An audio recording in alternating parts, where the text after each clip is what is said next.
విశాఖలో tipper lorry బీభత్సం సృష్టించింది. ఆగనంపూడి హైవేపై బైక్పై వెళ్తున్న దంపతులను టిప్పర్ బలంగా ఢీకొట్టడంతో అక్కడికక్కడే ప్రాణాలు కోల్పోయారు. మృతులను మన్మథరావు, అరుణకుమారిగా గుర్తించారు.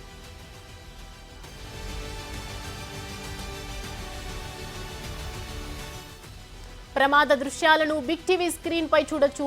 యాక్సిడెంట్ తీవ్రతను పరిశీలిస్తే గనక ఒళ్ళు గుగ్గుర పొడుస్తోంది. టిప్పర్ ఢీ కొట్టడంతో హెల్మెట్ దూరంగా ఎగిరిపడింది. బైక్ ధ్వంసమైంది. భార్య భర్తల మృతదేహాలు గుర్తుపట్టలేనంతగా ఛిద్రమైపోయాయి. టిప్పర్ వారిని ఢీ కొట్టాక ఈడ్చుకెళ్లినట్టు తెలుస్తోంది. అదే క్రమంలో మృతదేహాలు టైర్ కింద పడి నలిగిపోయినట్లు కనిపిస్తోంది. కేసు నమోదు చేసిన దువ్వాడ పోలీసులు దర్యాప్తు చేస్తున్నారు.